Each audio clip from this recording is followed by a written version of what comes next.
On February 23, 1945, Corporal Hershel Williams crouched behind a crater on Iwo Jima, watching his covering riflemen prepare for a mission most of them wouldn't survive. The riflemen were Corporal Warren Bornholz and Private First Class Charles Fischer, assigned to protect Williams while he carried 68 pounds of pressurized fuel on his back.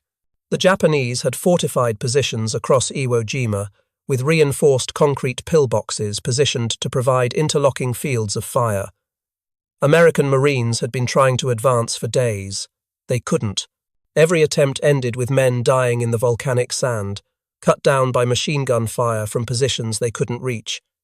Williams had landed on Iwo Jima on February 21, 1945. He was 21 years old, 5 feet 6 inches tall, the youngest of 11 children from a dairy farm in Quiet Dell, West Virginia. He joined the Marines in May 1943 after being initially rejected for being too short. He'd never heard of a flamethrower until the weapon arrived in crates on Guadalcanal in early 1944.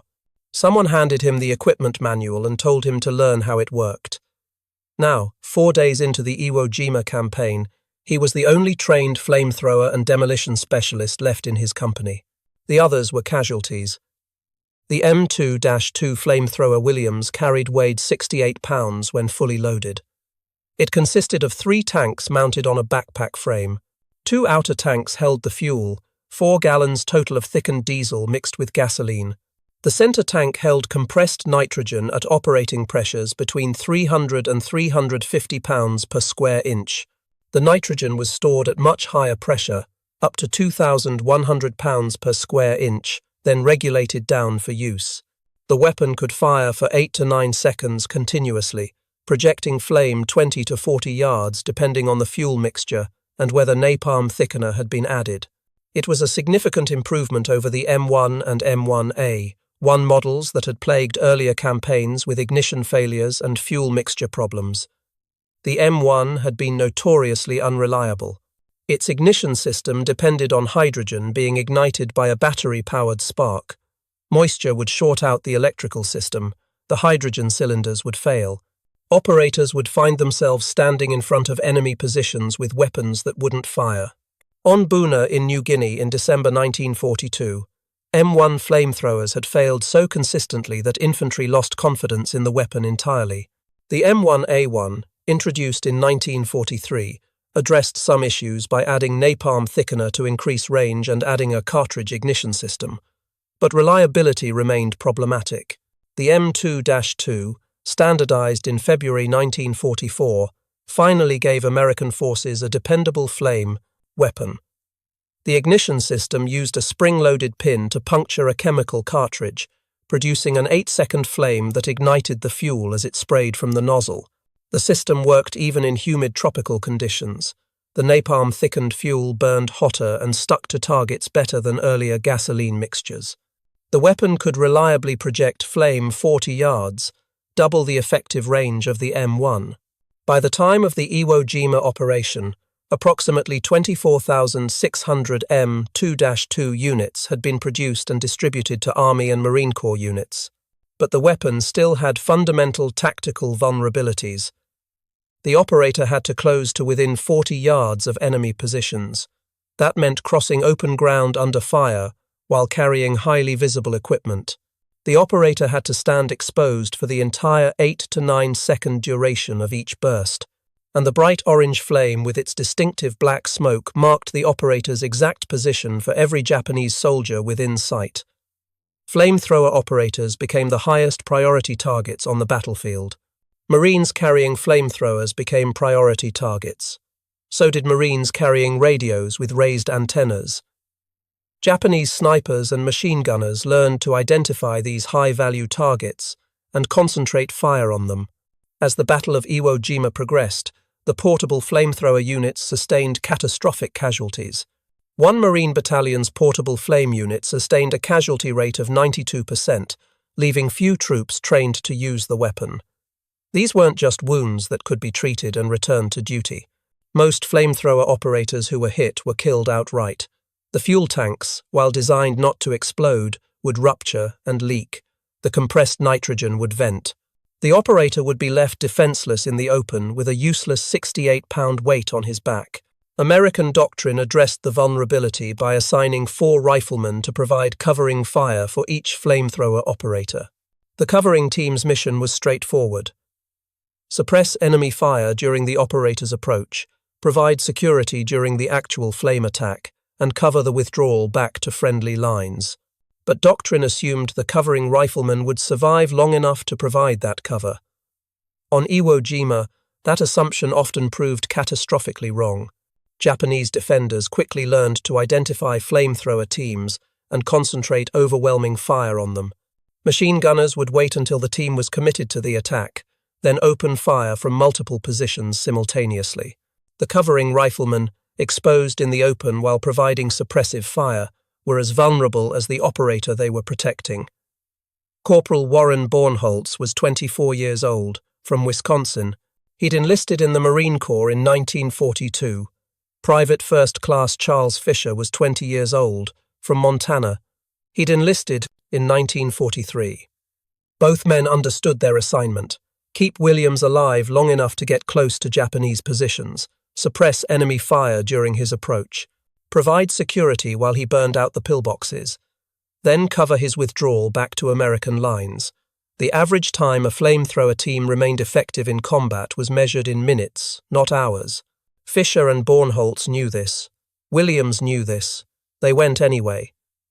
By mid-February 1945, the 3rd Marine Division had identified a critical problem with the advance toward the airfields. Japanese pillboxes were stopping every assault. Artillery couldn't destroy them. Naval gunfire couldn't reach them. Bombs from aircraft couldn't penetrate the reinforced concrete buried under 3 feet of volcanic rock. The Marines needed a weapon that could reach inside the pillboxes and kill the defenders without exposing American infantry to sustained fire. That weapon was the portable flamethrower. The problem was keeping the operators alive long enough to use it. On February 23rd, American tanks were maneuvering to open a lane for infantry through a network of reinforced concrete pillboxes, buried mines, and black volcanic sand. The tanks couldn't break through. Machine gun fire from the pillboxes was devastating. The infantry advance had stalled. Williams, serving with 1st Battalion, 21st Marines as a demolition sergeant, volunteered his services. According to his Medal of Honor citation, he went forward to attempt the reduction of devastating machine gun fire from the unyielding positions. He was covered by 4 riflemen.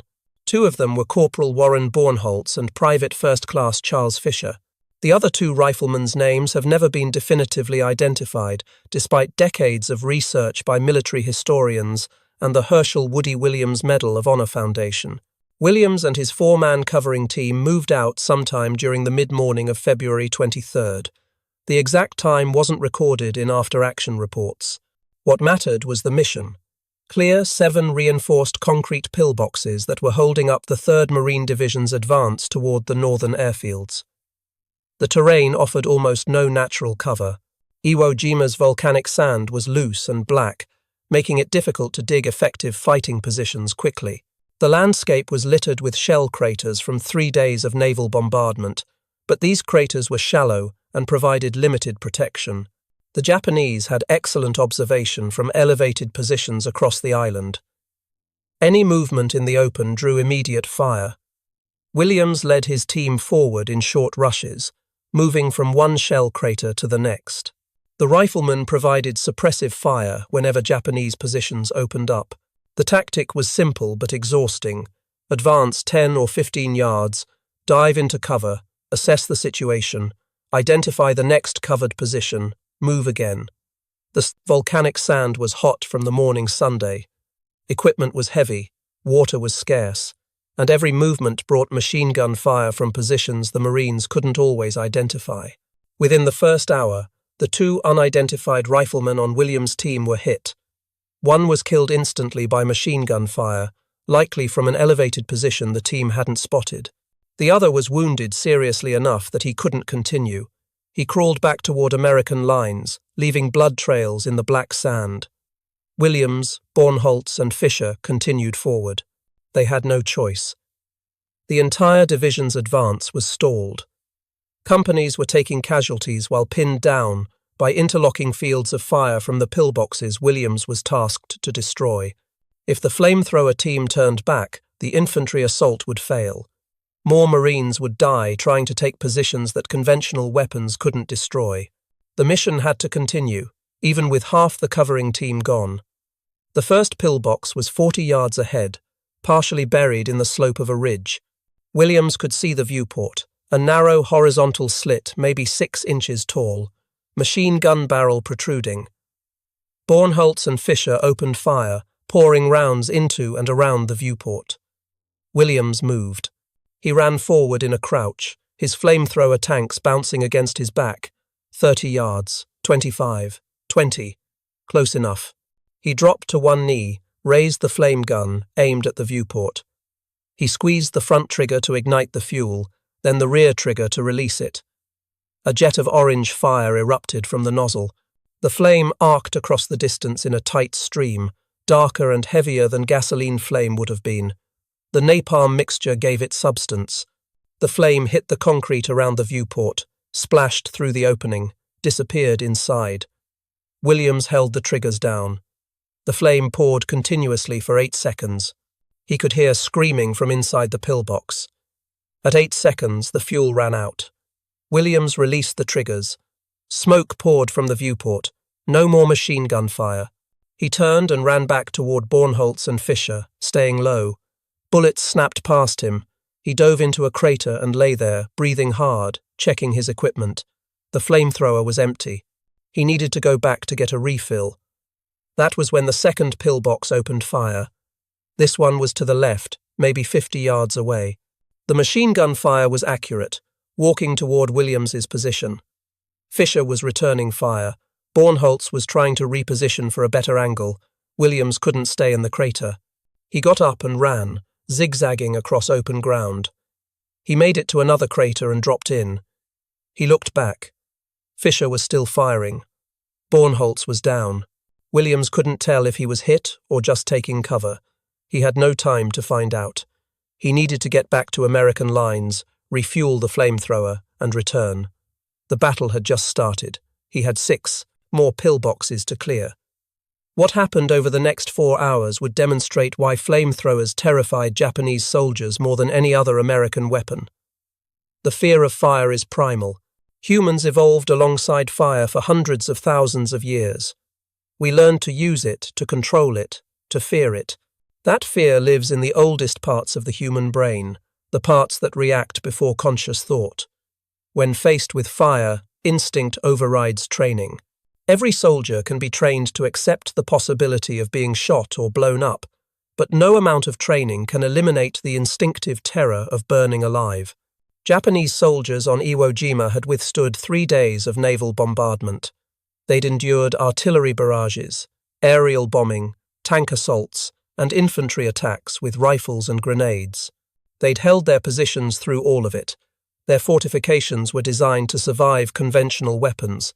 Reinforced concrete could withstand direct hits from naval shells. Multiple layers of logs and earth could absorb explosions.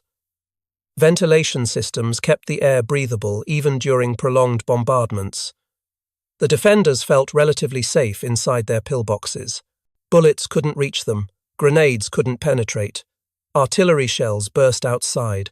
They could wait inside their fortifications, engage American infantry when they advanced, and retreat deeper into the tunnel systems when the fire became too intense.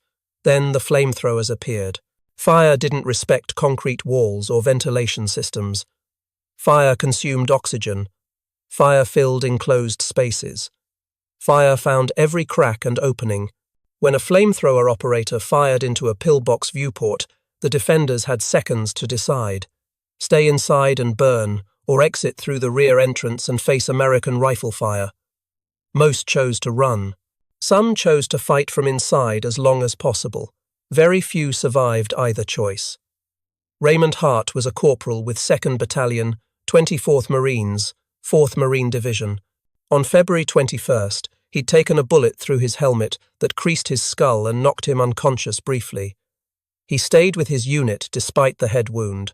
On February 24th, Hart's battalion was assaulting a ridgeline held by Japanese defenders. Standard infantry tactics had failed. Artillery preparation hadn't dislodged the defenders. Tank support couldn't reach the positions due to terrain.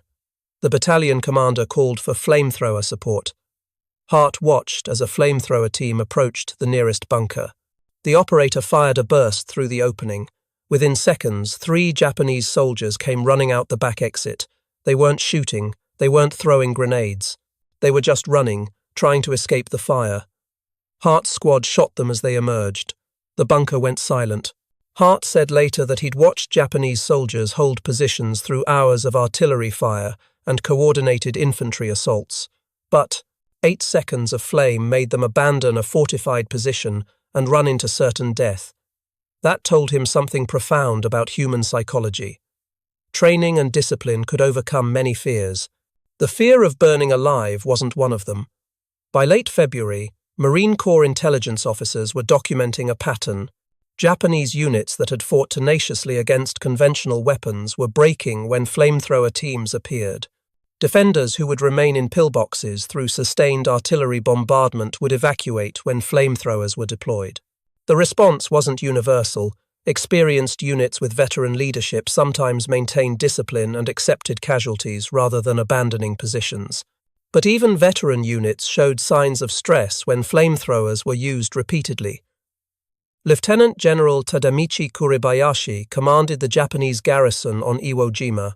He'd spent 8 months preparing the island's defenses. He understood that his force couldn't defeat the Americans in a conventional battle. Instead, he'd designed a defense in depth that would make every yard of ground as costly as possible for the attackers. His strategy depended on Japanese troops holding their fortified positions, inflicting maximum casualties, and forcing the Americans to fight for weeks to secure the island. The strategy was working. Then American flamethrowers began systematically destroying his defensive positions. Kuribayashi had no effective counter to the weapons. Japanese doctrine didn't include specific tactics for dealing with flamethrowers. The defensive positions that protected his troops from artillery and bombing made them vulnerable to fire. Enclosed spaces that provided safety from bullets became death traps when filled with flame. Kuribayashi ordered his troops to target flamethrower operators on site, to prioritize them as high-value targets. But killing flamethrower operators before they could deploy their weapons required accurate fire at moving targets carrying distinctive equipment. Japanese snipers and machine gunners tried. They succeeded often enough that Marine flamethrower casualties were extremely high. But they couldn't stop all the operators, and each operator who survived long enough to reach a pillbox could clear it in seconds. The Americans recognized the psychological impact and increased flamethrower deployment.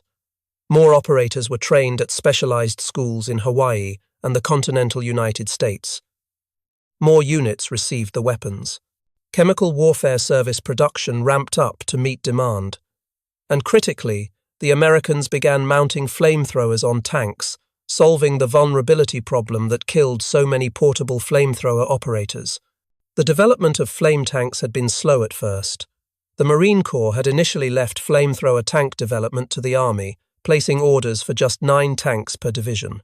But combat experience in the Marshall Islands and Marianas demonstrated the desperate need for armored flamethrower support. At Schofield Barracks in Hawaii, a top-secret unit called the Flamethrower Group began converting M4, 3 Sherman medium tanks, into flame weapons. The work was done by Navy Seabees under the direction of Colonel Unmacht.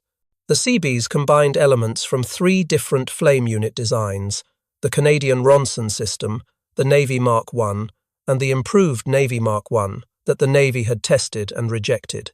The result was the CB-H1 flamethrower system, quickly superseded by the even better CB-H2. Installing a flamethrower system in a Sherman tank was complex work. It required 150 pounds of welding rod and 1,100 electrical connections per vehicle. The cost ran between $20,000 and $25,000 per tank, equivalent to nearly $300,000 in modern currency. The flamethrower replaced the Sherman's 75mm main gun. It operated on 300 pounds per square inch of pressure, the same as the portable M2-2. But where the portable unit held 4 gallons of fuel, the flame tank carried 300 gallons. Where the portable unit could fire for 9 seconds, the flame tank could fire continuously for much longer engagements. And where the portable unit had a maximum range of 40 yards, the flame tank could project burning napalm 150 yards or more. The weapon could traverse 270 degrees while firing, allowing the tank to engage multiple targets without repositioning. The Sherman M4A3R3 flame tank, which the Marines simply called the Mark I or the Zippo tank, was protected by 3 inches of frontal armor. Japanese machine gun fire couldn't penetrate it. Japanese anti-tank guns had to score direct hits on vulnerable spots to disable the tank. And the tank carried its own defensive armament, typically a hull-mounted machine gun and sometimes a coaxial 50-caliber machine gun alongside the flamethrower projector. The crew was safe inside. The weapon was devastating outside. 8 flame tanks were shipped to Iwo Jima for Operation Detachment. They landed on D-Day, February 19, 1945, but didn't go into action immediately. The Marines waited until February 21, D+2, before committing the flame tanks to combat. The commanders wanted to assess the tactical situation first. When the flame tanks finally moved forward to support infantry assaults, the effect was immediate and obvious.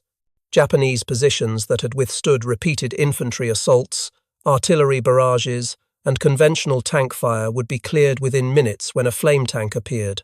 The Marines quickly learned that a single flame tank could accomplish what an entire infantry company might spend hours trying to achieve with conventional weapons.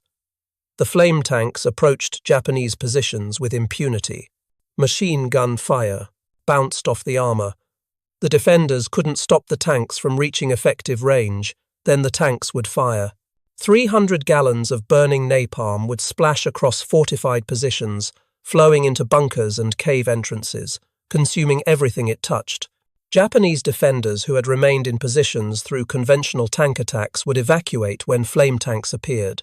The Marines quickly learned that bringing up a flame tank would often clear an entire defensive complex without infantry assault. The defenders would retreat through their tunnel systems rather than face the fire. Reports from Marine units across the island documented the effectiveness. Battalion and regimental commanders began requesting flame tank support by name. The tanks became the most requested support weapon on Iwo Jima, surpassing even artillery in terms of how often infantry units called for them. Infantry units would sometimes halt their advance and wait for flame tank support rather than attempt to clear fortified positions with conventional weapons and accept the resulting casualties. The flame tanks were so valuable that they were pooled among divisions rather than permanently assigned to specific units. Only 4 flame tanks were allocated to each tank battalion, and with 3 Marine divisions on the island, that meant just 12 flame tanks total for the entire operation. To maximize their effectiveness, the tanks were dispatched from central refueling points to wherever they were most urgently needed.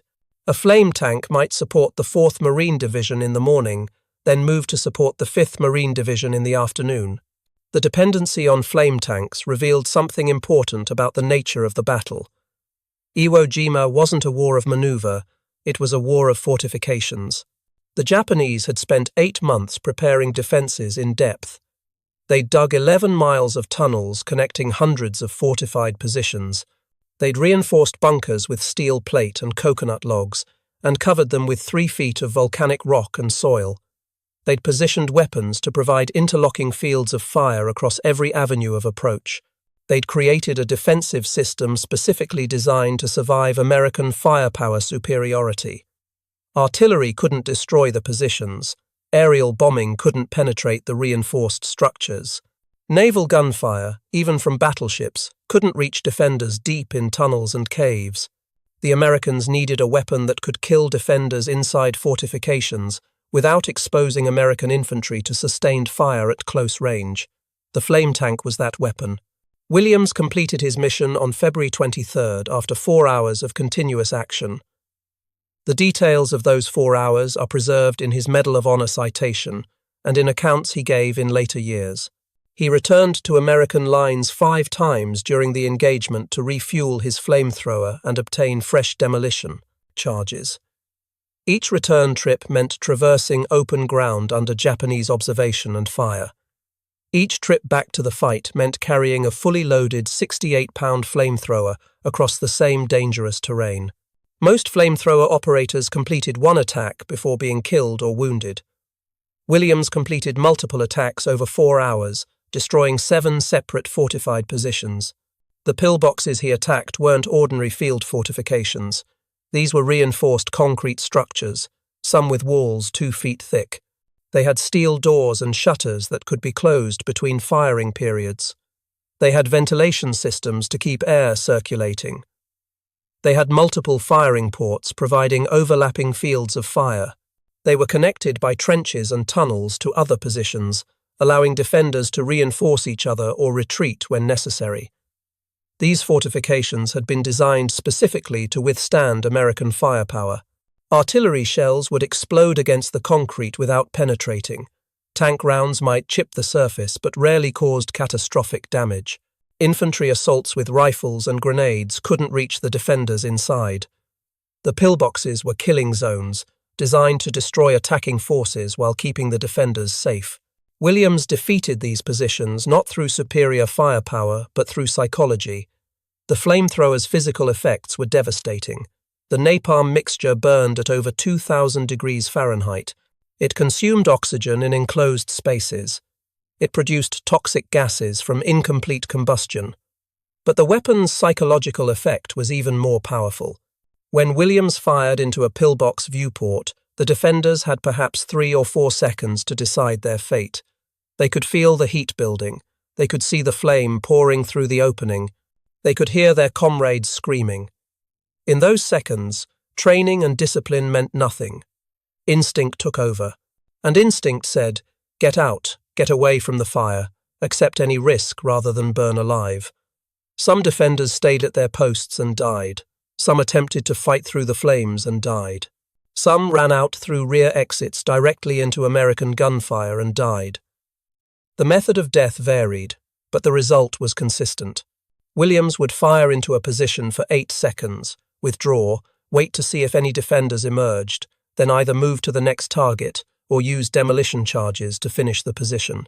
By the time he'd completed the mission, he had expended multiple flamethrower loads, used numerous demolition charges, and spent 4 continuous hours under fire. And he'd lost both of the covering riflemen whose names he knew. Corporal Warren Bornholz and Private First Class Charles Fischer were both killed, providing cover fire during the operation.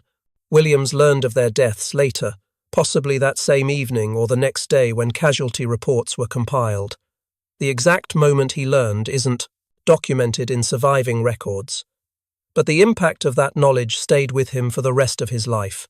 When he did learn that Bornholz and Fischer had been killed protecting him, his understanding of what the Medal of Honor represented changed completely. He began saying that the medal didn't belong to him. It belonged to the men who died protecting him. He wore it in their honor, not his own. This wasn't false modesty or rhetorical deflection. Williams genuinely believed that his survival and subsequent recognition had come at the cost of better men's lives.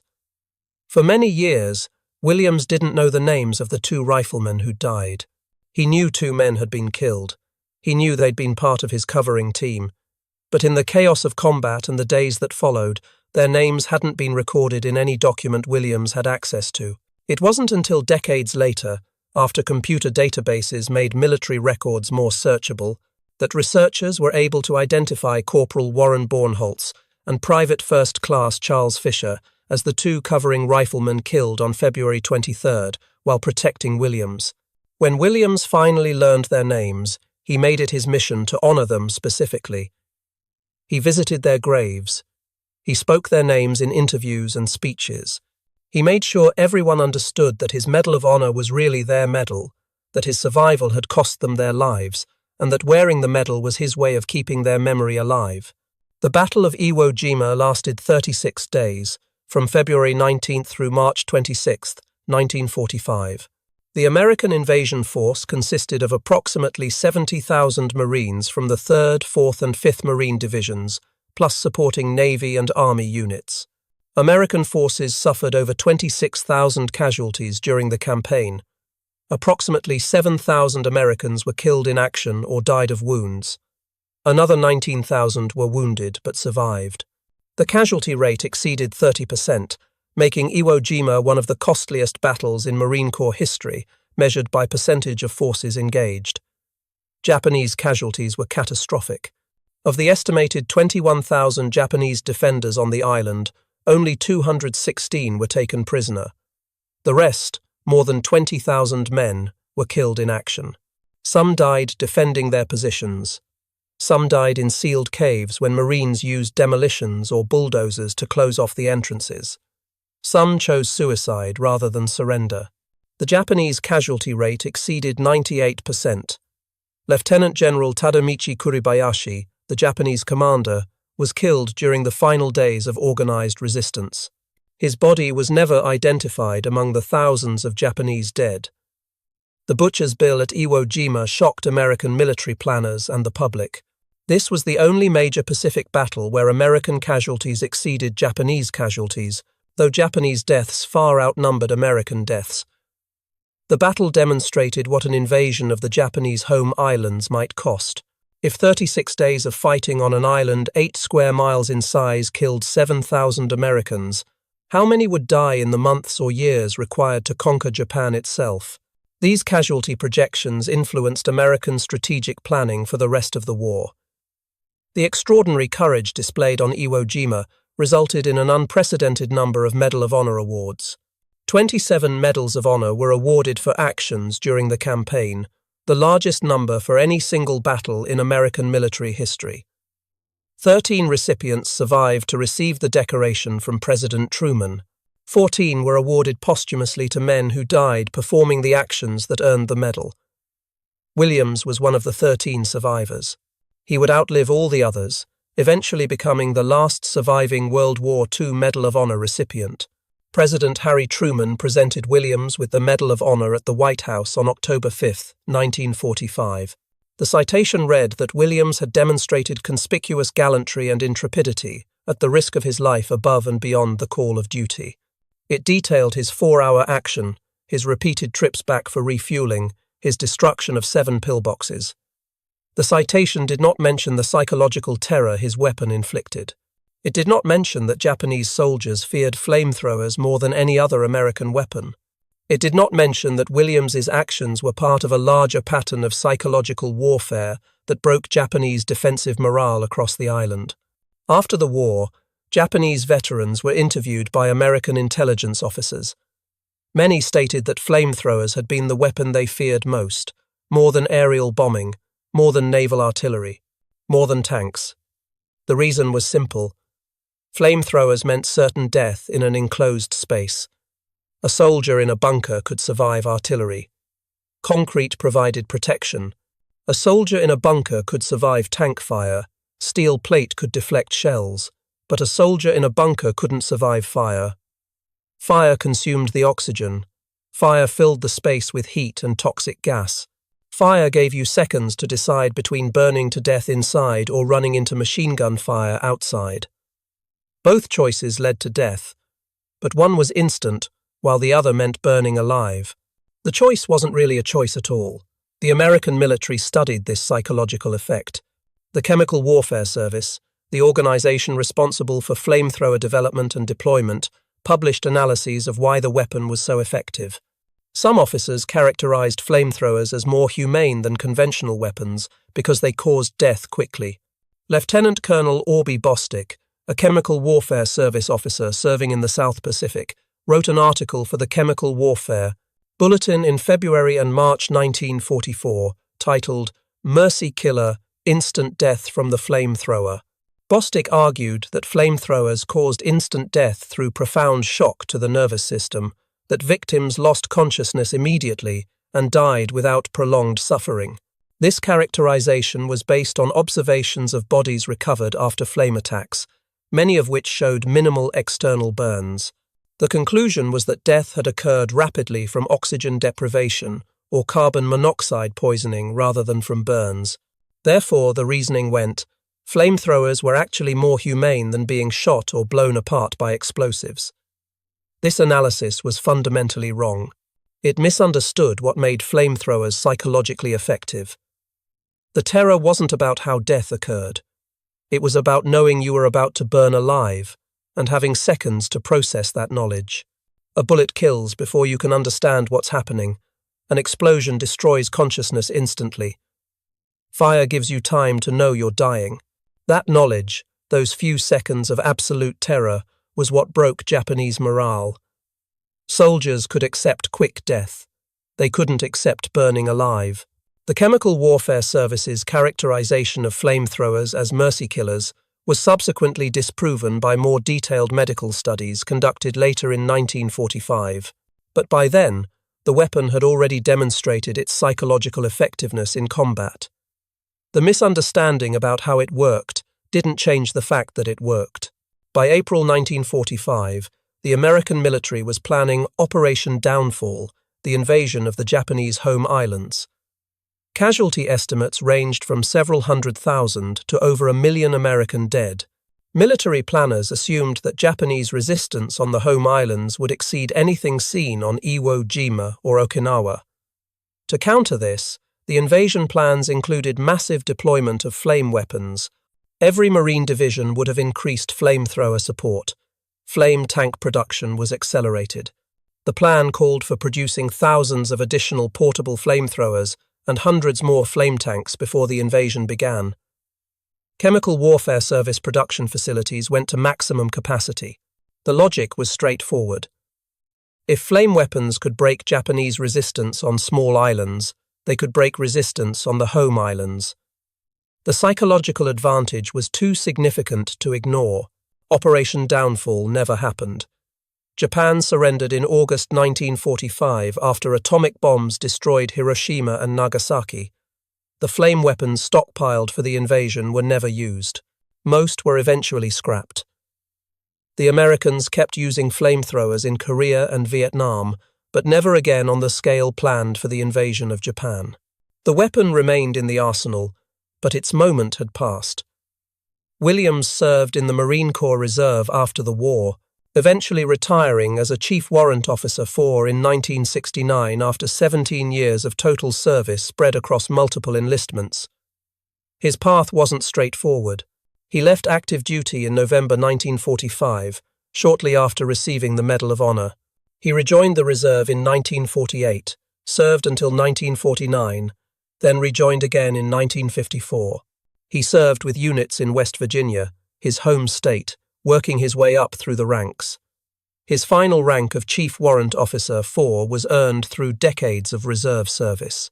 Like many combat veterans, Williams struggled with what would later be recognized as post-traumatic stress disorder. For 17 years after the war, from 1945 until 1962, he experienced recurring nightmares, intrusive memories, and difficulties adjusting to civilian life.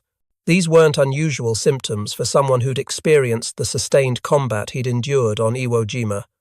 But in the 1940s and 50s, post-traumatic stress wasn't well understood. Veterans were expected to readjust without professional help. Most suffered in silence. Williams was no exception. He didn't speak publicly about his struggles until much later in life. In 1962, Williams experienced a religious renewal that helped him cope with his combat memories and provided a framework for processing his experiences. The exact nature of this renewal isn't extensively documented in public records, but Williams credited it with giving him peace regarding his wartime service. After 1962, he became increasingly involved in veterans' affairs and support activities. He began speaking more openly about his Medal of Honor action, but always in the context of honoring the men who died. His message was consistent. The medal belonged to them, not to him. He was merely its caretaker. Williams dedicated much of his post-military life to supporting veterans and particularly to supporting Gold Star families, those who had lost loved ones in military service. In 2010, at age 86, he established the Hershel Woody Williams Medal of Honor Foundation. The foundation's mission was to build monuments honoring Gold Star families in communities across the United States. These weren't monuments to war or military victory. They were monuments specifically designed to honor the families who'd sacrificed loved ones. The design featured a bronze statue of a Gold Star mother, grieving, surrounded by service flags representing all branches of the military. The monuments were placed in public spaces, often near veterans' facilities or government buildings, where they would be seen and remembered. By the time of Williams's death in 2022, the foundation had dedicated over 100 monuments in communities across the country. Each dedication ceremony was attended by Gold Star families from the local area. Williams personally attended as many dedications as his health permitted, often into his 90s. He would speak briefly at each ceremony, always focusing on the family's sacrifices rather than on his own military service. He understood something profound about military service and sacrifice, that the families left behind carry burdens as heavy as those carried by the veterans themselves, and that their sacrifices deserved recognition and honor. Williams became chaplain of the Congressional Medal of Honor Society and served in that role for 35 years. The Congressional Medal of Honor Society is the organization composed of Medal of Honor recipients, established to preserve the legacy of the medal and support recipients and their families. The chaplain position was both ceremonial and practical. Williams provided spiritual support to fellow recipients, spoke at funerals of deceased recipients, and represented the society at various events. He took the role seriously, seeing it as another way to honor those who'd earned the nation's highest military decoration. During his 3.5 decades as chaplain, he attended dozens of funerals for fellow recipients, including many who'd served in World War II alongside him. Each funeral reminded him of the bonds formed through shared sacrifice and the narrowing circle of survivors. Every year on February 23rd, Williams observed a private ritual of remembrance. He would spend the day thinking about Iwo Jima, about the battle, about the men who died. He didn't participate in public events on that date if he could avoid it. Instead, he kept the day for personal reflection. He thought about Bornholz and Fischer. He thought about the other Marines from his unit who hadn't come home. He thought about the 7 pillboxes he'd burned out and the Japanese soldiers who died inside them. These weren't celebrations of victory. They were moments of somber remembrance, acknowledging the cost of what had been accomplished. Raymond Hart survived Iwo Jima, despite being shot in the head on February 20th, the second day of the battle. The bullet had entered and exited his helmet above the front brim, creasing his skull but not penetrating his brain. The impact knocked him unconscious briefly and left him with a severe headache and ringing in his ears. Medical personnel wanted to evacuate him, but Hart refused. He remained with 2nd Battalion, 24th Marines for the entire 36-day campaign. He was officially listed as wounded in action, but he never left the island for treatment. The helmet with 2 bullet holes stayed with him for 75 years. After the war, Hart returned to New York and joined the New York Police Department. He served for 37 years, eventually retiring as a deputy inspector, a senior command position. He rarely spoke about Iwo Jima during his police career. Like many combat veterans of his generation, he compartmentalized his war experiences and focused on building a civilian life. He married, raised a family, and worked his way through the ranks of the NYPD, serving in various assignments across the city's 5 boroughs. His colleagues knew he was a veteran, knew he'd been at Iwo Jima, but he didn't discuss the details unless directly asked.